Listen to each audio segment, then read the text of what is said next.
Welcome to, well, that old queen. A candid and adult take on queer life quandaries at a certain age. So please listen at your own discretion. Presented by Bernie and Tommy, the views here are purely those of the content providers and in no way reflect those of any service you may hear this program on. Now, please let your ears be upstanding for the old queens.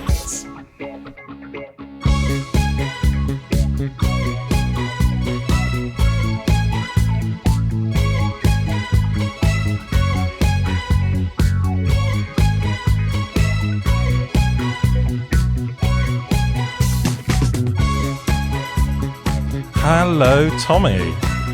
Hello, Bernie. How are you? I'm all right. I'm a bit moist. Oh, yeah, it's hot in here.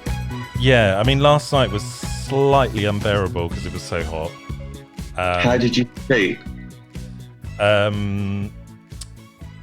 couldn't get to sleep for ages.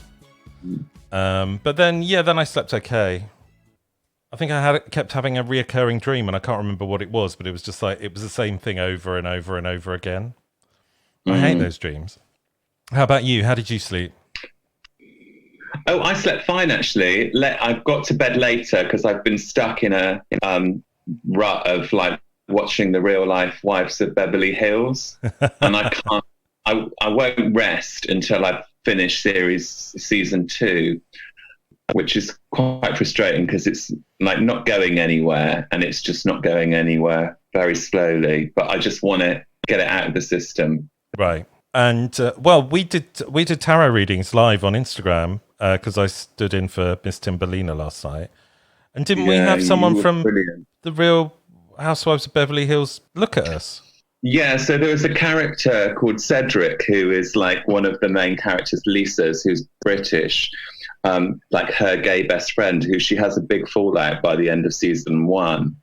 And he's a serious character. And I followed him on Instagram, and then obviously followed me, and then he quickly joined in the live feed, which was very interesting. He didn't ask us any questions, though, did he? No, but I think it's only a matter of time. I want to know what happens. Like, where is he now? Yeah. I mean, maybe he wants to ask the tarot that question. Where am I? Yeah. I could fall out with Lisa. But didn't you start watching this program and then realize that it's about 6 years old anyway? Yeah. Yeah, because it's like the fashions are really quite 90s, and I think actually that style of very kind of bling, it does look quite 90s in a way. So I think it's probably only about 8 years old, but right. It does look quite dated. Yeah. Yeah, I think the noughties did have a bit of a 90s hangover, like the 90s had an 80s hangover. Have you got your shoulder pads in tonight? I haven't. These are my natural shoulders. I have noticed that your natural shoulders tonight. Anyway, what have we got this episode, Tommy? So we've got Edson Burton joining us as our very special guest. And Edson is a local, I would call him a local celebrity. He does like a bit of everything, really. Historian, playwright, Prince impersonator, workshop leader. Yeah, he is unstoppable. Yeah, wow. And he's been on the telly recently talking about the Colston statue being thrown into the docks. And it's crazy how that story just went worldwide, didn't it? I know, Bristol is leading the revolution. Well, we have a long history of riots and revolution in this in this city, and a long history of slavery, unfortunately, as well.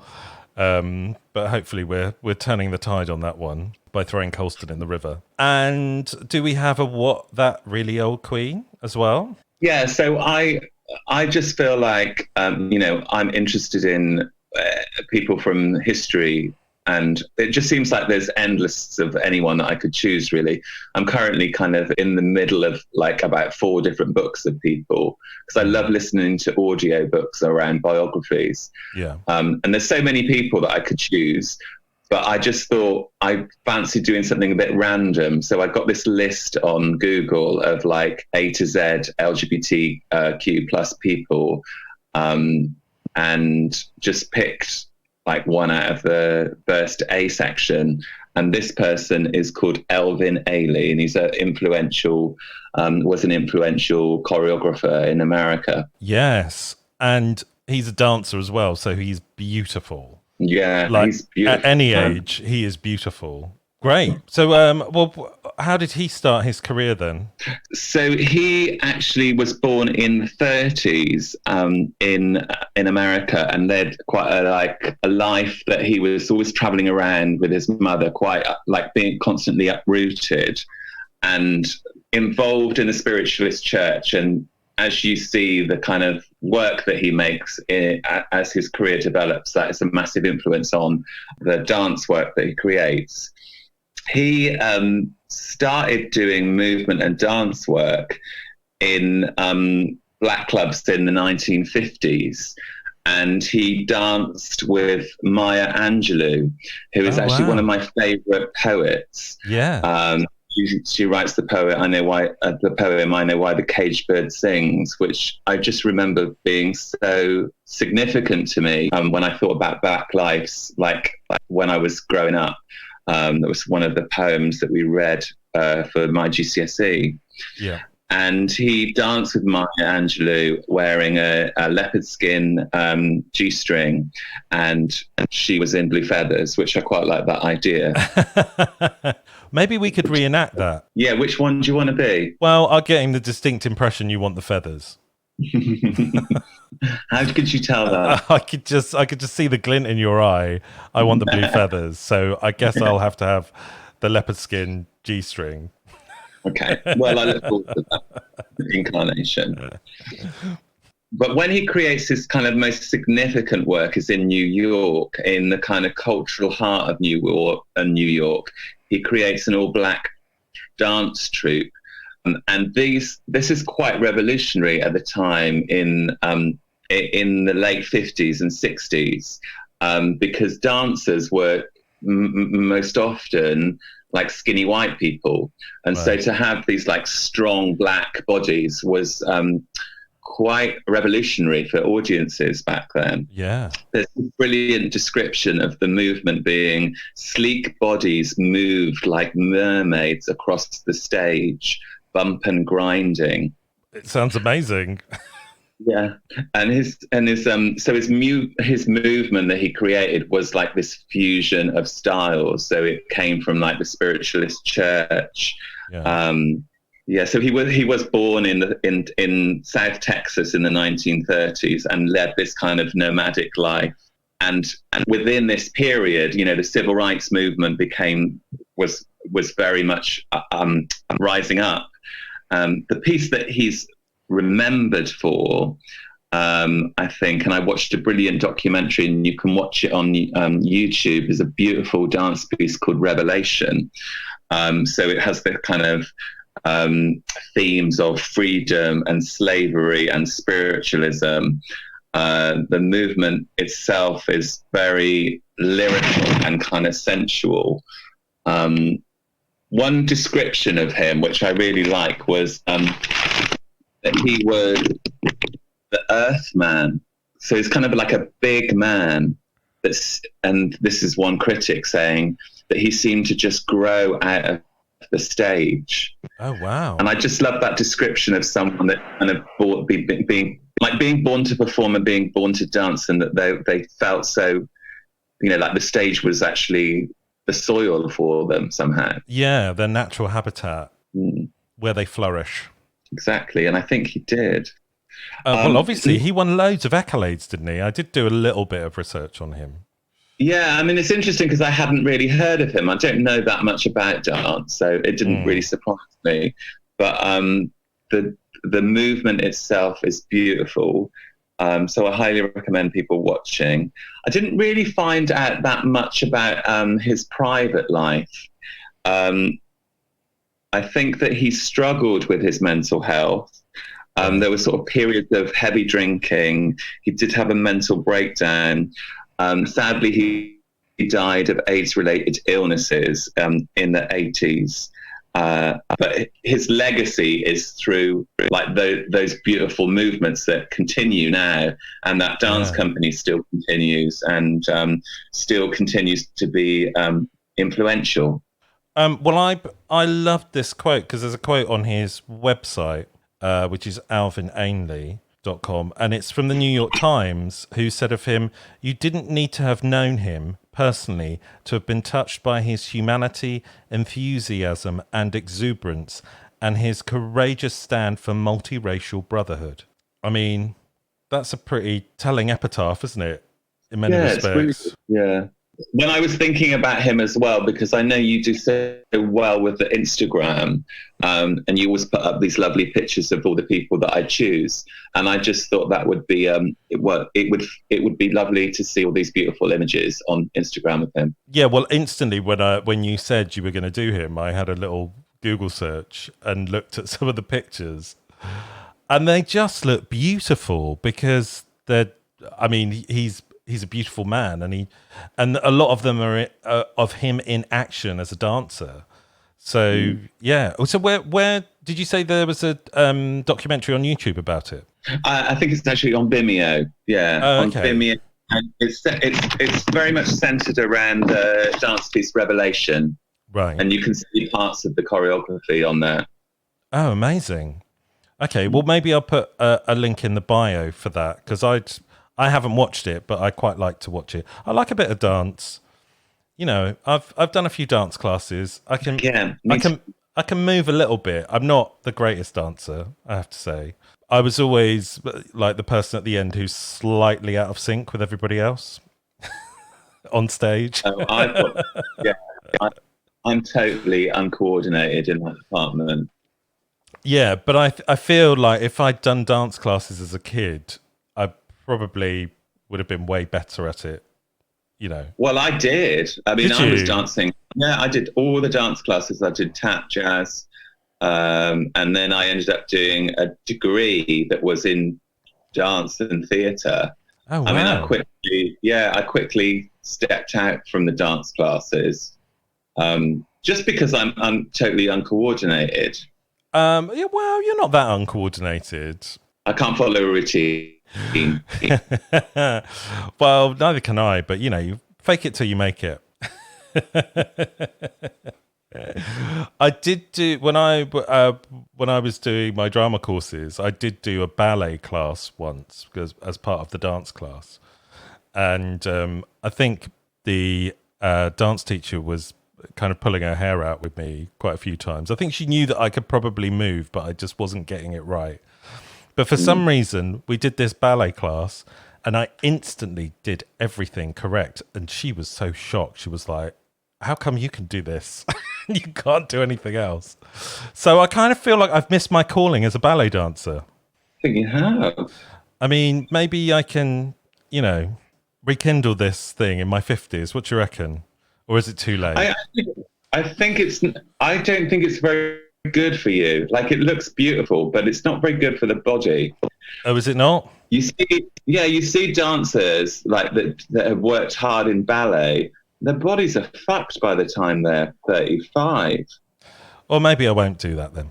I've got dancers' feet and they're ugly as fuck. I don't think your feet are ugly. I've seen your feet. I've got practically flat turnout, apparently. Is that what they said in Clark's?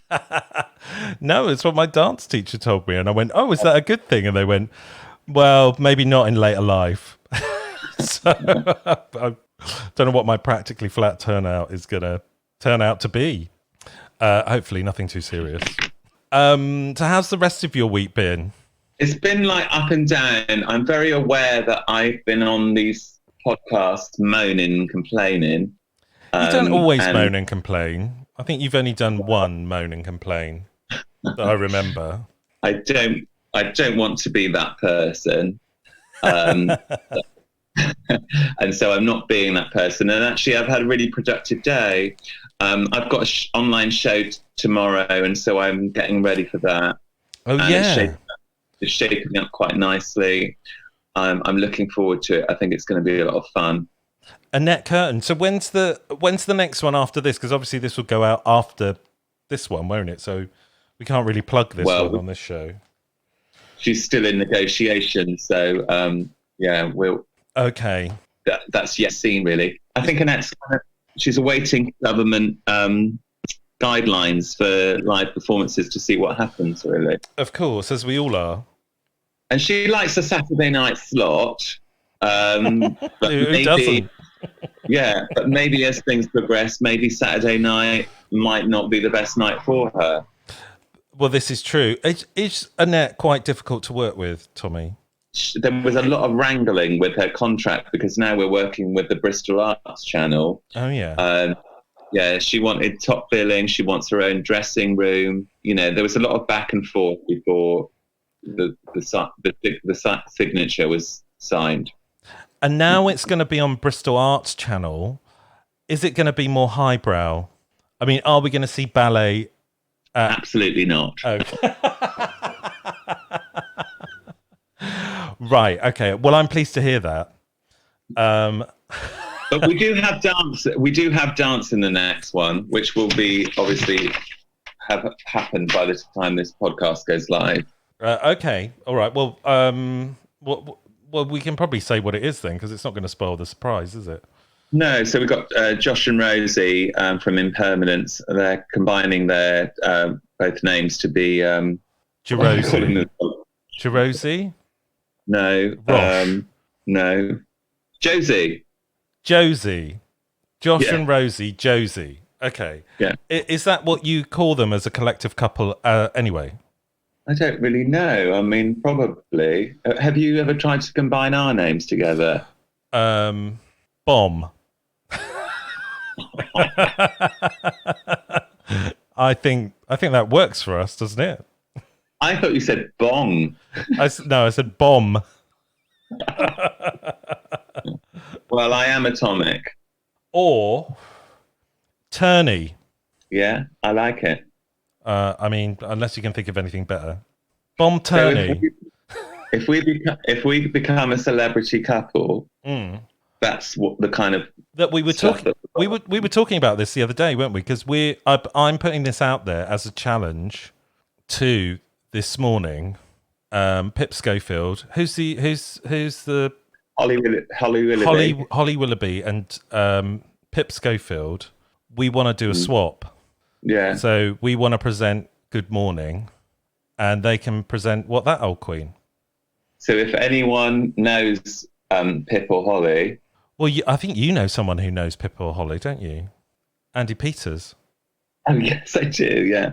Yeah. So yeah, me and Andy, like it's a slow burner, but yeah, that's probably my next question. Yeah, we need to. We need to cultivate this relationship. Holly has also got her own line in bedding and duvets and etc. Oh, really? Okay. And I'm interested in doing something similar. With sort of, I could design it with kind of like cum stains in mind, like a pattern that would kind of absorb them, so they wouldn't stick out. Like camouflage them. Camouflage. I like this idea. Anyway, we're going to wait for Edson to join. So shall we have a little break? And then hopefully he'll be here by the time we come back. Yes, I might replenish my glass. Okay, replenish your glass and we will be back after this. If you're enjoying What That Old Queen, please share our episodes on social media and subscribe on whatever podcast platform you listen on. If you can write a review, that would also help expand our audience too. We don't have any advertising or sponsorship, so if you can contribute to our Patreon account or help us by buying some merch, The links are in the episode description below or on our website, thatoldqueen.com. Thank you for your continued support. Right, so we're back and we have a special guest. Tommy, would you like to introduce our special guest? I'd love to introduce our special guests. So delighted to have Edson Burton with us today. Edson is a historian, a playwright, a performer, a workshop leader, a film curator, a Prince impersonator. That's what I'm interested in. I want to hear about the Prince impersonation. And Edson has been on the TV recently, and I had to text my mum to say my friend's on the TV talking very eloquently about the removal of the Colston statue in Bristol. Yes. So we want to talk to you about so many things, Edson. Ooh. Yeah. So hello, Edson. Welcome. Hello. How are you both? How's everyone? We're good. I'm really hot this evening, so I'm melting a little bit in my kitchen, where I record. So have you got a drink, Edson? I haven't, but I can make myself one. Make yourself a drink. I think kick your shoes off. I can see a mug tree from where I'm sat. Yeah, me too. My mug tree. Yeah. Oh gosh, this is the thing about being recorded visually, that it's actually compelled my housemate and I to tidy up the house because we were sick of people looking at this horrible mushroom color on our walls. Also, we put some samples up as to what we were going to eventually choose. So, of course, not only have you got a horrible color, but you've got strange streaks on the wall. And they think that we're having some kind of alternative party.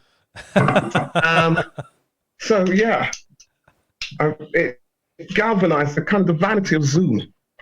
Well, it's nice that you've made an effort with your shirt. Yeah, it's very colourful. Yes, I've got this African print shirt on, which I got actually from a shop in town. But they assure me it's been ethically sourced and all that. Oh, lovely. Got to take their word for it, haven't you, really? Yeah. Do you want to mention the shop? Sorry? Do you want to mention which shop it was? TK Maxx. No, it's oh god. Primark. It's not Poundland, thanks. Primark, I said. Oh, sorry. I can't remember. It's a vintagey type shop on the Beyond Retro. Beyond Retro, that's it. Oh, yep, that sounds right. Yeah. I mean, I love that name because it's like, I feel like I want to say, no, sorry, that shirt is just Beyond Retro. It's And I just think they probably call it Beyond Retro because I think they reconditioned some of the clothes. I went into town today and I could not believe the queues for TK Maxx, but the one for Primark was ridiculous. Like around the block. Really? Yeah, it was crazy. I was like, I mean, how much do you need to go into that shop? I don't really understand it myself. I wouldn't queue for Primark. I'm sorry. I think it's the heat wave and this sense that maybe people will go on holiday. And if they go on holiday, and I think that I haven't popped in, but I think they're probably going to try and flog as much of their summer wear as possible in the anticipation that they've got a short selling season before they go into autumn, whatever the autumn range is. Yeah. So there might be bargains inside Primark. But I mean, how much cheaper can it be? I know. Well, it does make you wonder, doesn't it? And that's definitely not ethically sourced, is it? Yeah. I mean, I don't know. They claim now to. I suppose they've had so many conversations with Stacey. How serious can we be on the show? Is it are you light or are you heavy? We can be heavy light. Heavy light. Yeah, I mean, it's kind of interesting when we sort of look at the history of human exploitation. Because you could say that decades or centuries ago, we had less information, less knowledge about what was happening in other countries. You know, you could say that during the transatlantic slave trade, there are British people outside of ports who might just have some kind of cloudy idea of how sugar was being processed. I guess we don't have that excuse around, how our goods are made. And because Stacey Dooley's gone everywhere, and she's gone to every factory, so we're quite well aware that people are being paid literally nothing. Yeah, you can't shop on the high street in those cheap stores and still really believe that Black Lives Matter. There is a thing about making sense of, bringing it up to. I think what you've got is various different kinds of activist energies that have been around for the years, but the dots haven't been joined up. Yeah. And if you join the dots up, you would say that actually, what is slavery but a system of absolute exploitation? It's about getting the maximum work for as little as possible. So it isn't about something historical. It's a system that could be reproduced tomorrow and just morphed like it did in the States. It went from chains and no pay to low pay and debt bondage. And then you go from debt bondage to low pay, maximal exploitation. So it became racialized, but it was never actually about one set of people. It's about the maximum exploitation. Same thing with immigration. You can't kind of not be interested in how our immigration functions and also be involved in Black Lives Matter, because these all things connect up. I say one can't, but I guess it's about joining up the dots. You enter a door through one way, and then I guess to make sense of the whole thing, you realize it all joins up. Yeah. Totally. When I was doing the interview, I actually missed out poet, and it suddenly occurred to me because everything that comes out of your mouth feels a bit like a poem. Like the way you speak is quite lyrical. Thank you. Even if you're just talking about Primark. I think I was once told that you've got an opinion about everything. Shut up. This is all right. I think that's a good thing. I think it's good to have an opinion about stuff. So you've been on the telly because obviously the Colston statue has gone worldwide. The fact that it was toppled and put into the docks in Bristol. What were they asking you? I mean, what's your take on that? Gosh, I mean, to be totally honest, I had been around various conversations around Colston, transatlantic slave trade, for almost as long as I've been in Bristol. And I always thought it's good to keep things on the landscape so that you kind of know how you got here, where you've got to. And I would have thinking about contextualization, like trying to put a plaque on it. And a good friend of mine, she was involved in trying to get a plaque that would reflect his whole story, but met some resistance. So that's why there wasn't one. My other thought is that if the money was available, because a lot of this stuff, these public sculptures are paid from the public purse or paid privately, when England was awash with money. But I would have liked to have seen new icons of the city, so that when you went around the city and you go, oh, that was 1895, weren't there a bunch of tossers celebrating this old slave trade?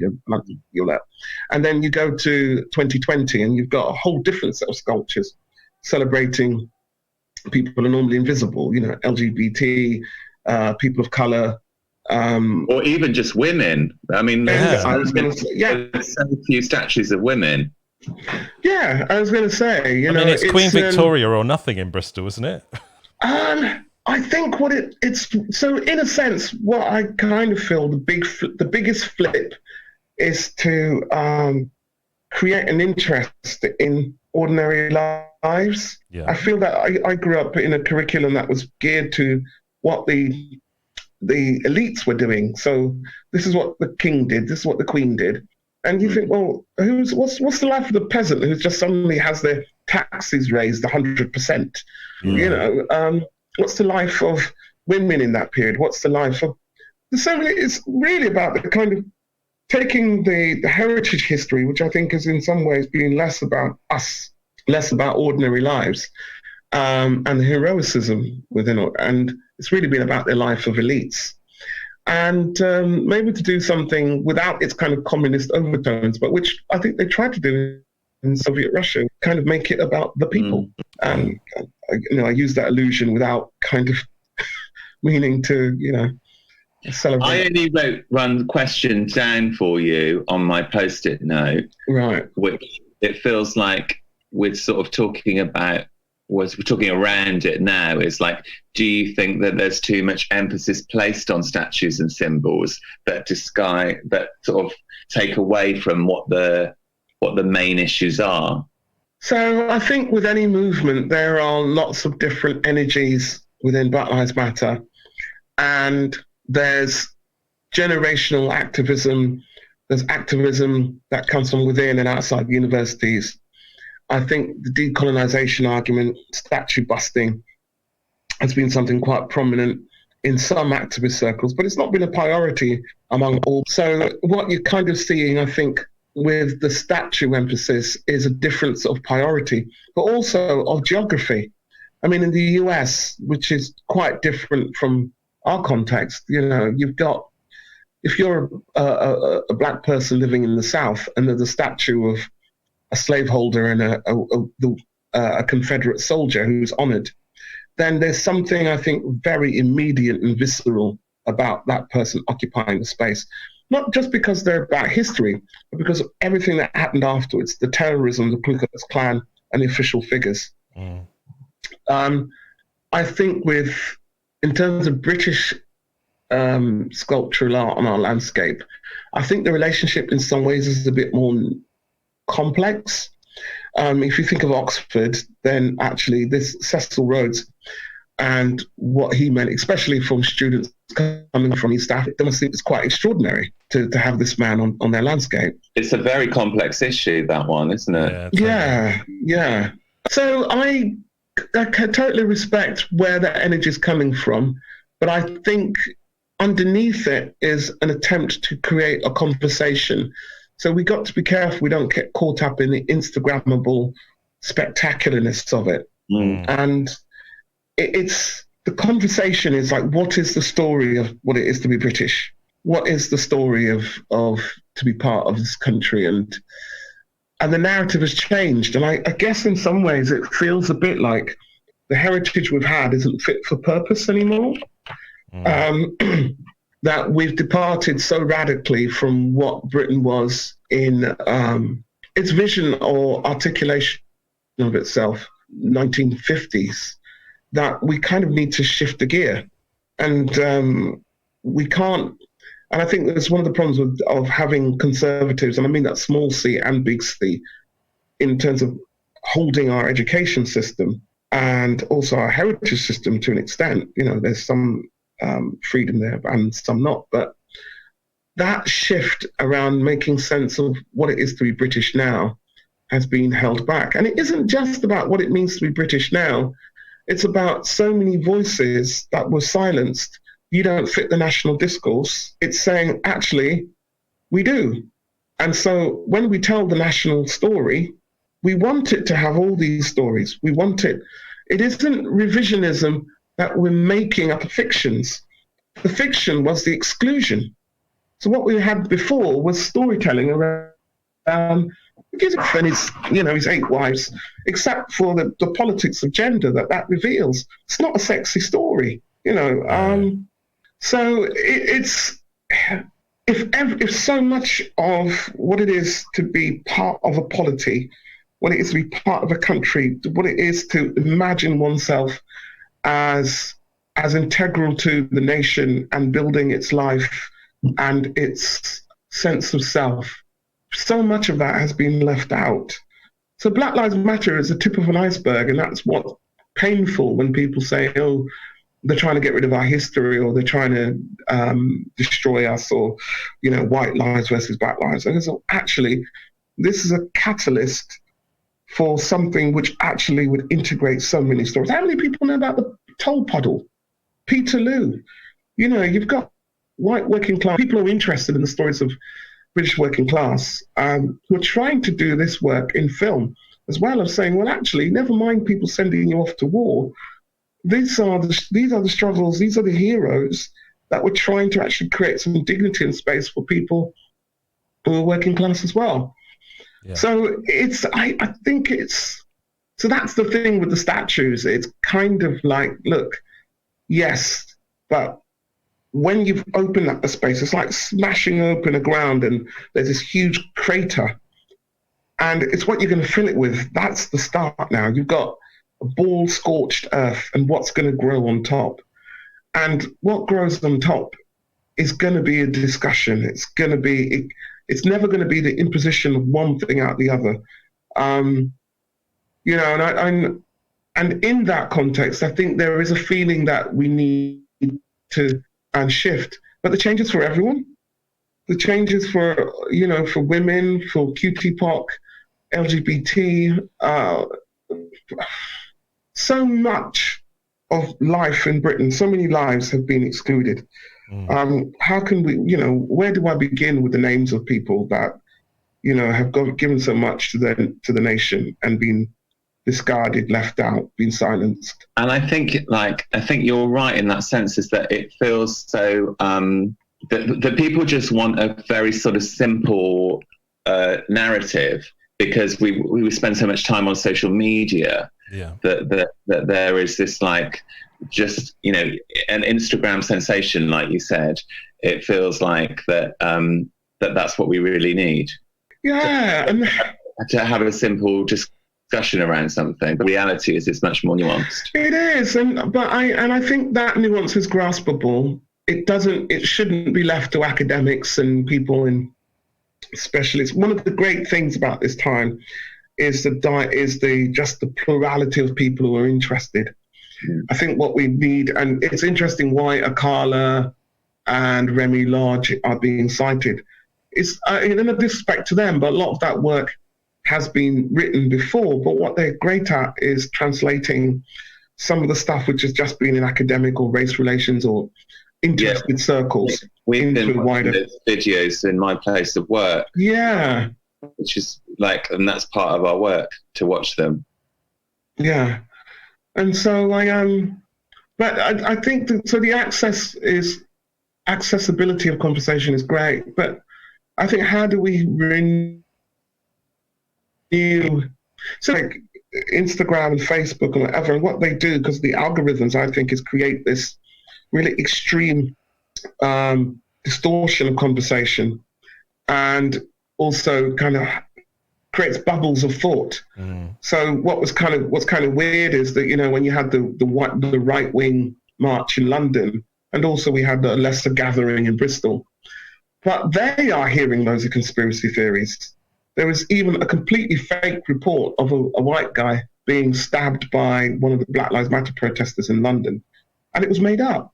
Yeah. So if you rely on social media for your content, what it's making it's even difficult. It's very difficult in physical life, because we geographically divides what's a safe space to meet somebody who's really different from you. But online just makes it worse. And, you know, my thinking is that we would have small people-led discussions and forums to kind of try and find some ways of communicating the complexity of things and the nuance of stuff.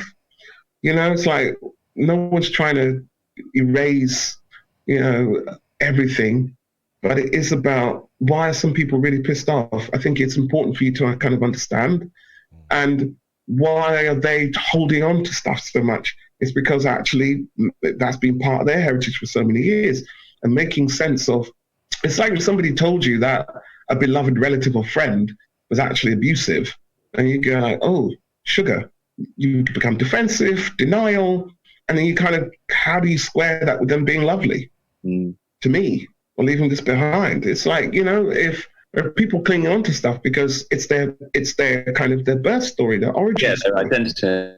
Yeah, it's their identity, I think. But there's something we attach to great people, and I put that in quotes, right? Because I think quite often what that's really about is not us not accepting our own potential for greatness. And great moments, we could be crap for most of the time, and there's one moment where we just do something quite amazing. I think that's one thing about getting against the sort of heroic narrative. Crap people can do heroic things, and heroic people can do crap things. But one of the things that's, I think, kind of crucial is you have this thing of rootedness and about your idea of a heritage and just using this metaphor of great figures as being part of your idea of your consciousness, your roots and stuff.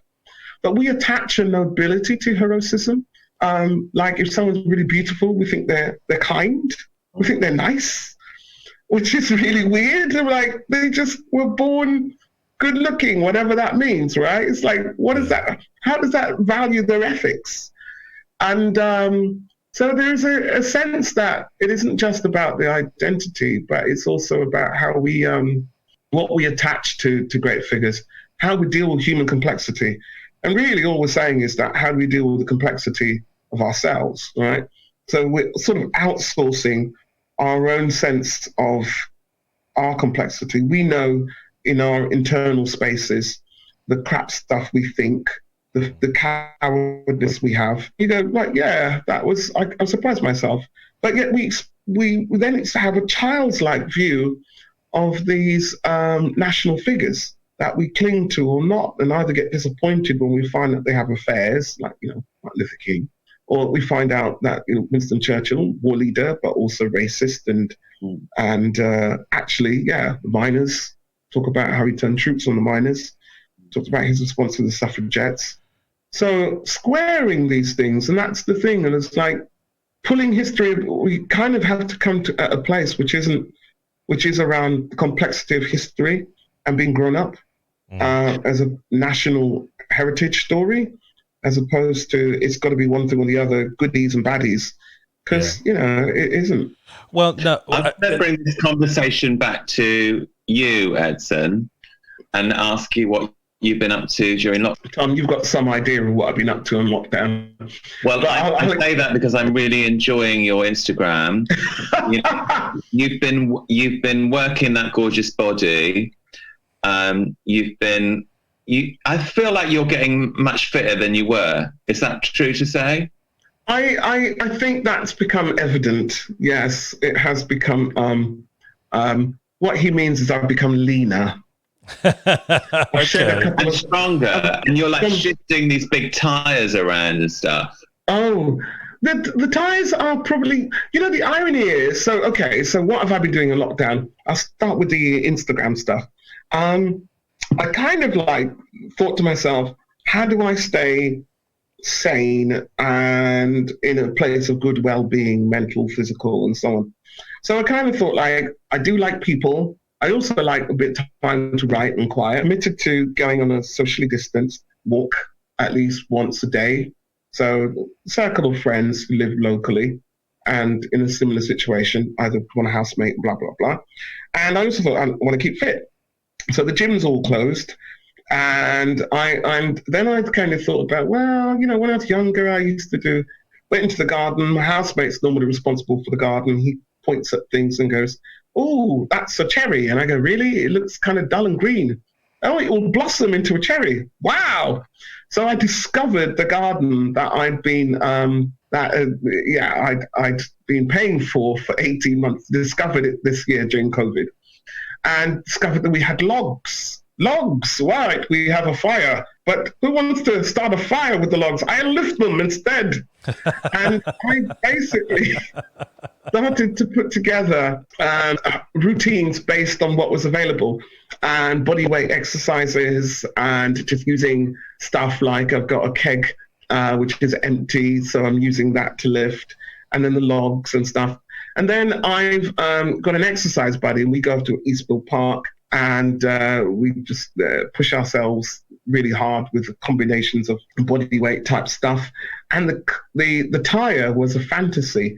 And then I've got a friend who's very sort of let's do it type thing. And I was at her allotment, and she said, oh, well, there's a place just across the road where I think they sell tires. And we went there and found this great big truck tire that was just lying in the grass in this whole rec yard. And they said, oh, have them. So I took two. Took one for my friend and one for me. So we have a tire each. And so we've been doing some tire flipping as well. And I think, to be honest, I think sometimes when you're known for, writing and academia and blah, blah, there is a sense that your friends who know you, and Tom, you've known me, and I think Ben, you're starting to probably know me, but you kind of have a broader or a more plural life. You just follow the things that you like doing. For some people, they kind of struggle with that. They think, oh, well, you should be wearing tweed and glasses and always have a book underneath his arm. My gosh, what's he doing? He's dancing in spandex. Oh, I'm weirded out. That kind of stuff. And I just thought, I don't give a crap. I'm going to have fun. I'm going to stay sane. And actually, I'm going to use Instagram to have fun. So that's what I've been doing. And also, I write long form quite a lot. So drama. I say drama. Yeah, drama, I guess, for theatre and radio. I've just finished my radio play, which is going to be recorded on Monday. Wow, what's the radio play called? Oh, it's called Deacon. So it's the third outing for this character, right, who's played by Don Warrington. Does anyone remember Rising Damp? Yes. Right. Because I'm often compared to what's the name? Something da da da. Oh, Frances de la Tour. Yeah. Frances de la Tour. Oh, actually, her character was fantastic. Yeah, I think you are a bit Frances de la Tour. Life. I think that series was so ahead of its time. I loved it. Yeah. Because the joke was always on Rigsby. Totally. Yeah, and Don Warrington's character was, sending him up using these exotic ideas of, the black man with a spear and, voodoo spells, and Rigsby would be like practicing the spells and they'll be sending him up. I loved it. But Don Warrington is the lead actor. And so it's the third outing for Deacon. And he's been kind of cursed with immortality. I've heard one on the radio. Radio 4, was it? Radio 4, yeah. Yeah. Afternoon drama. I can't remember what the broadcast date is. I didn't even know it was you, and then I often have Radio 4 in the background all the time, and then I was like intrigued by this one, and then it said, it's written by Edson Burton. Yeah. Gosh, there's the irony and the comfort of radio that I do believe in the whole death of the author thing. When people are really interested in what the author wrote for, I don't know, what they had for breakfast or what happened in their childhood, I'm like, whatever. And the great thing about radio is that, you can have an afternoon audience of 1 million people and nobody knows what you look like or what you do, what you have for breakfast. And I think that's great. Although, of course, a bit of, I don't know, maybe if they were throwing money at me in the public, that'd be quite good. But the fact is they just enjoy the drama and they don't need to worry about anything else, because that's ultimately the thing, I think. Different from poetry, which I guess does have more elements of autobiography. But I think people get stuck on, they forget that it's a craft. So you may have the germ of an idea, which is autobiographical, and then you mash that up with stories of people and other stuff. And maybe the truest autobiographical element is what draws you to one set of stories or one life and another, but not the detail. I think the idea that you could research someone's life in order to explicitly make sense of what inspired them to write a thing, I find that a little bit reductive, and it kind of denies the kind of galaxy, the internal galaxy that creatives have. You start one place, and some stuff is more autobiographical, and you're just not hiding very much stuff that's happened. But sometimes it really is just like, what is that? Or people and you have revenge on joke. And are you telling us you're immortal? Is that the autobiographical part of this story? Oh, yeah. I mean, gosh, what can I say? I mean, Edson is forever youthful, I would say. Yeah. Cocoa butter. Well, we're going to have some more drama in a minute, because we're going to go into the Queens of Agony section, which, Edson, you're going to join us for. Thank you. Sure. But before we do, I want to know about the Prince impersonation, please. When did this come about? First album I ever bought was Prince. I didn't buy any other music than Prince for years, and also I thought I was shy until university, and it was pointed out to me that I wasn't very shy at all. And covers night is one of those things you do when you only just buy one musician, I guess, is that you know all the songs back to back from every album, and then in about years ago at a Caribbean restaurant called Plantation.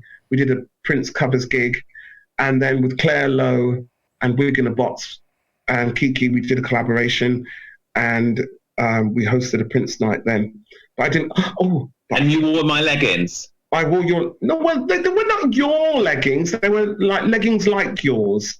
They weren't. No, I lent you my leggings. Did you? You did, didn't you? Those those purple sparkly leggings were mine. Oh yeah, you did. Oh, sorry. How ungrateful.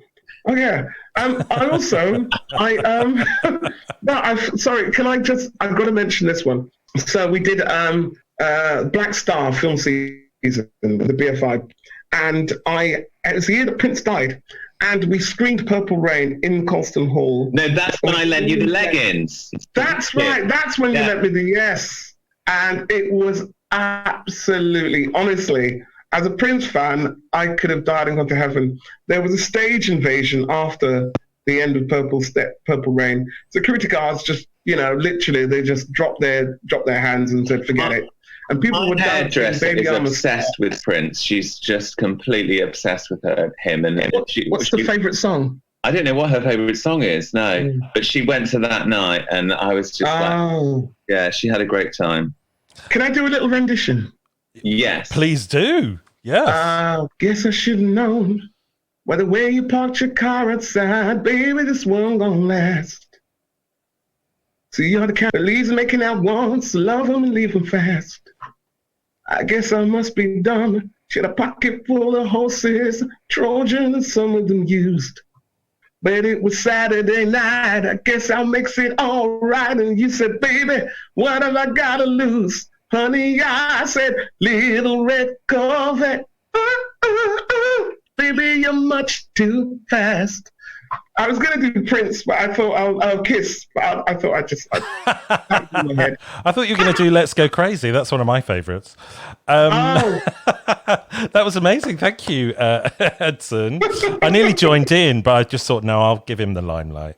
But shall we do some Queens of Agony question after that beautiful rendition? Yeah. Yeah, we ready? I'm going to do a big gong.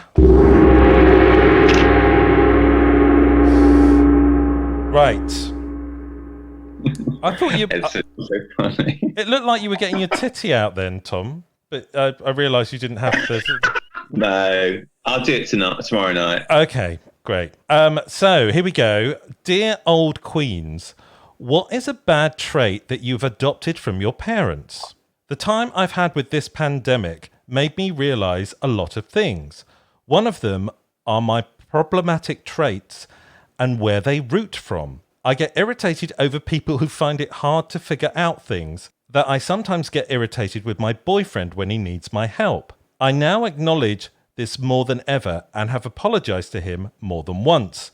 I'm now doing my best to be more patient for my own good and for the good of everyone around me. I'm just wondering if you also had similar realisations. So, bad traits from your parents. That's a deep one. I know. I mean, the first thing that came to mind was when I used to. My mum used to. She used to say, "I'm vacuuming the house from top to bottom," and she'd go upstairs, turn the vacuum on, sit on the vacuum cleaner, and have a fag. And you can't really do it when you live on your own because you're only fooling yourself. But I understand that sensibility. I did it today. I needed to do the hoovering, but I just sat on it and had a fag. So, Edson, any bad traits from your parents? Not to go too deep. Where do I start? I mean, let's keep it trivial. Yeah. Well, that will be. Reminds me of that poem. They fuck you up, your mum and dad. Sorry. They fuck you up, your mum and dad. Who wrote that poem? Oh, Philip Larkin. Yeah, they kind of do, but I think the truth is that we fuck them up as well. Yeah. I mean, gosh. I mean, some of the things that my friends have to put up with their kids. And I think your kids fuck you up. They can really fuck you up. I'm really blessed. But I mean, gosh, imagine that you're a parent who's just about ready for Tinder life again. And then your 16 or 18-year-old decides they want to move back in, or they're having incredible emotional crises. And their behavior is kind of like nothing, it's completely alien. It's just like, where did this come from? I think it goes both ways. My thing is, everything will somehow be useful at some point in time. So that shirt, which hasn't got any sleeves, that could be good for a party when playing a zombie. Or that broken stereo, which I haven't used forever. Well, I know John, who lives in Devon, who I've seen once this year, and maybe if I see him again and I get a lift down to Devon, I could bring him the broken stereo. But I've already got 4. So it would be good to just repair this one, right? So, Edson, I'm exactly the same. I mean, my mum's house, before she moved into her home, I had to sort it out, and it was like an episode of Hoarders Buried Alive. There was literally everything. And I'm not that bad yet, but I do recognize it in myself that I do still have a lot of stuff, and I don't need it. I should just get rid. Yeah. I find moving house is really good for me, because then I have to get ruthless. But I have to say that what broke my heart is out of a place about 5 years ago. And we had to be out that night. And it meant leaving all 51 copies of Bizarre Magazine behind. I had a perfect set of Bizarre Magazine, which was before the internet had taken off in terms of the weird and wonderful, was your repository of strange sex facts, weird photos of circus style. It was really just incorrect in every possible way. But it was a whole collection, and I had to leave it behind, along with lots of muscular development magazines and some vinyl. And yeah, it was great. I cleared out some stuff, but I wish I'd kept the vinyl, and I still occasionally want to look at really strange sex facts that I don't know anything about, and I don't have my library anymore. Well, I mean, you should listen to this podcast more often. Yeah, you should listen to our podcast. We have Weird and Wonderful Sex Fact and Kinky Acts pretty much every week. Not this week, but we've delved into it a lot. So maybe listen to our back catalogue. All right, should we do? I'm glad that listener has recognised some of the bad traits from his parents, and he's trying to address it. Wasn't really a question though, so let's move on to some. Let's get our teeth into some issues here, shall we? So, dear old queens, what do you do when an ex texts you out of the blue, "I miss you"? I imagine there's been a lot of this during lockdown. The last time this happened, I ended up back involved with him for several months. I'm fairly confident after 2 goes, we do not work. As much as I like him, and I thought we were on the same page on that fact. I'm scared to text him back, but I don't want to be an asshole, but I also don't want to give him the wrong idea. He probably just misses the idea of me anyway, right? The last split was his idea, but maybe my fault, and he didn't talk to me for weeks until he was compelled to reach out by a friend. Now he misses me. I hate this. I thought we were moving on. I know this shouldn't be complicated, but I overthink everything when it comes to my own problems. Well, don't we all, love? Oh, what do you think? Can I just preface this question by asking Edson a question, which is how do you feel about being lumped into the dear old queens? I'm yes. good with that. Good. Sorry, yes. I didn't ask your permission to be in the old queen pantheon. Thank you. I kind of think that's a really poignant one, because initially, when you first read the response, I just had this thought and said, look, sometimes you've got to imagine what the person's doing when they're contacting you out the blue, and imagine that with the online world, they're talking to 10 people and they're finding out who's free. And so you might still have a strong attachment, and then they might have sort of opened 9 rooms and you're the room that's open. And it just put it into perspective. And it's not maybe as grand as it was, but maybe there is more of an emotional connection. But if it's not, it sounds like they just need to do that old school thing of either working out new parameters about what their relationship is and not trying to turn it into something it's not. Or I just think go cold turkey and don't do it. And it's really easier said than done. But if there's a lot of pain there and one person's feeling one thing and the other person's not.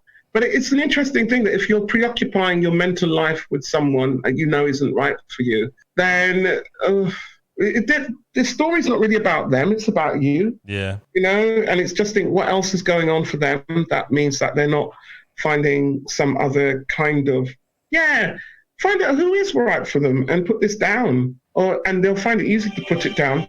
Oops, sorry. This is a call coming in from an ex. Right on cue. I miss you, Edson. I'm on a call. Sorry. That's all right. I think you're right. I think if this guy is, if they've already been down this road a couple of times and it didn't work out, I think, third time's not a charm always, or the fourth time or the fifth time. I've been there myself. I think if it's not working, it's not working. But I think you can respond to him, but still make it quite clear what the parameters are if they're going to be friends. And sometimes you do have to be quite hard with that. There needs to be a bit of tough love there going, I do want us to have a relationship, but I don't want us to be boyfriends. So you saying you miss me is okay, but we can be friends, but it's not going to be sex again. And that's the missing thing in the story. I mean, and that's when you'll be honest with yourself and say, actually, the reason why I said yes is that I miss the sex with them. The reason why they contacted me is I miss the sex with them. Yeah. And at least then you can be clear with you and honest with yourself and not get your head tangled up. But there's some kind of clarification needs to be done. Yeah, definitely. What do you think, Tommy? Well, I sort of just agree, really. I think that, just agree. Sorry. Nothing more to add here. Yeah, I mean, ignore the text from the ex or talk to somebody else who's going to be your next ex.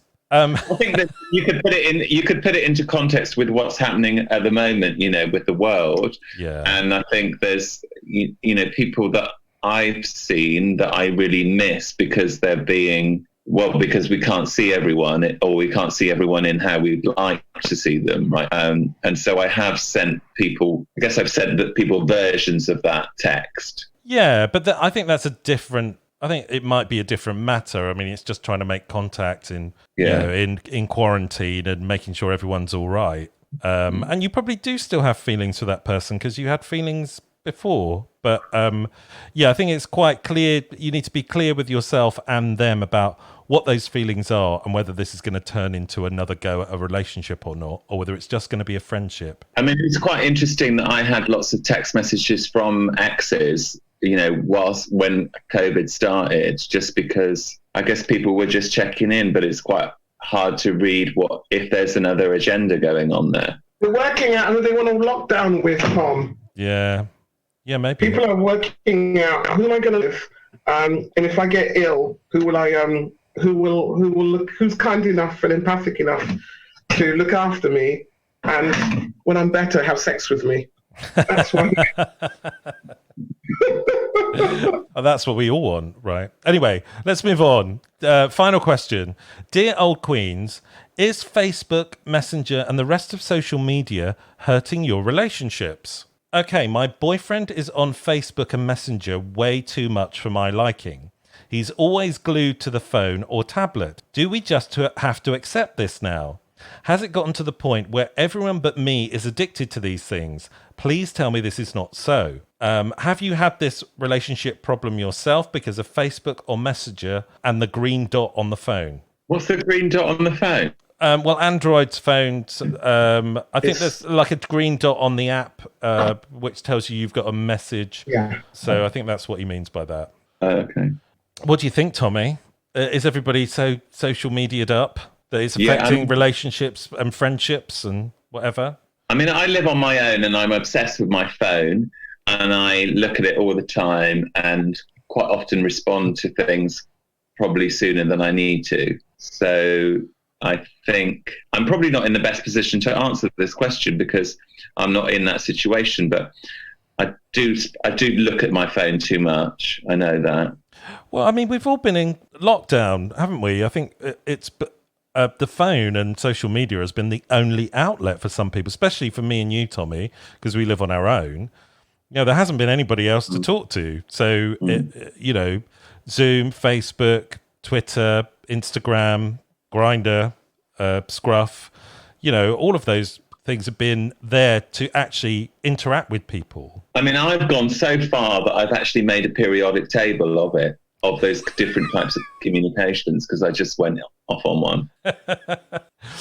But isn't that being featured in a magazine? Yeah. Yeah. Okay, well, but not out till September. Okay, so we can't reveal a picture of it just yet. What about you, Edson? What's your take on this? I think being present is really important. I mean, what is the phone and what is the whole social media? I think it's like a portal, and it's a portal to like lots of different worlds and lots of different conversations. So if you're with someone and you've got all that non-verbal communication going on, their presence means like, oh, I think they'll talk to me. But what they've got in their device is the universe, and they're managing multiple conversations. I mean, I would kind of think that it is just addictive. And I think Tom, probably you know Marcus Gilroy Ware. He wrote this lovely book about how social media works and how it creates little bits of stimulus all the time. So that it keeps you looking at it and scrolling and seeing if you get likes. They're like little crumbs. Yeah, little crumbs, and it's just you get a little hit each time. And so for me, I see it like in two ways. That either the person has just got a bit of a social media addiction, and they are aware how much they are, or they are trying to find space. They're trying to get some space, and the social media is their space. And maybe if they need space, it sounds to me like it's something they should just talk through. And I've been there, and also when you've got like a different, it's like I'm not being present, and sometimes it's because I'm always working, and I administer like 5 or 6 different groups, so I'm not meaning to be rude to the person whose company I'm in with, but I've noticed there's something I want to tweet or something I want to share, or something I want to like, and I think there is a thing about having some ground rules when you're in company about how much we do, how much we use. But if it's about space and that the partner just needs like, you know what, I need a bit of time, and they just agree that. And there's other ways, healthier ways to do that. And be present when you're present, and when you're not present, Yeah, I mean, I feel that this problem is a symptom of lockdown, and I feel like they probably spent too much time together. And I think you're right. I think the partner is just wanting to get some space, and I mean, you can't be with one person 24/7 and still be able to have a conversation with them and still have a proper relationship with them. They can't be the be all and end all. I get it if they're doing it all the bloody time, and you're being ignored But again, I think you're right. I think there should be some parameters, or the partner should be realizing what's happening there in their relationship. He can't just be on social media all the time. He does need to be present for his partner. But equally, I think you can have that space. Social media, it's part of our lives now. We are going to use it. And sometimes it's brilliant. I mean, for me and you, Tommy, it's probably been our only outlet to contact people during lockdown, especially when you couldn't see anyone. It could be that they could involve that person, their partner, in their, look at this picture. Like, what do you think about this tweet? Yeah. That sort of thing. Actually, that's a really good point. What if there are things that they're interested in that they don't feel they can share? Yeah. It's like it's that whole thing of we always do that stuff of like trying to meet the other person, and sometimes we meet them and we just hide, or they're not that interested in 10% of us, and so we have a space for that somewhere else. And if you're locked together, you don't have any space for those weird things that you're interested in, that your partner rolls their eyes at. But I guess if actually, there's lots of ways that you don't meet. Social media is going to become even more important for you to try and find where those other interests and passions get fed, isn't it? Yeah, true. And also, if they're looking at our social media, that's absolutely fine. So please like, share, and subscribe. This podcast. And just get on with it. Anyway, on that note,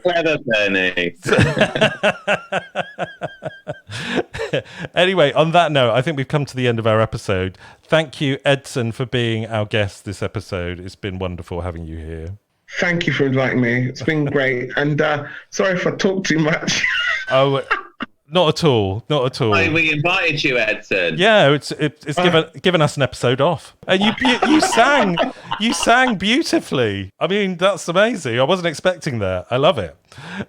So say goodbye to our lovely listeners, Edson. So bye everyone, and I hope I find you in the purple rain.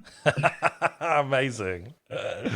Tommy, say goodbye. Goodbye. Goodbye, everyone. Thank you for listening, and we will see you next time on What That Old Queen.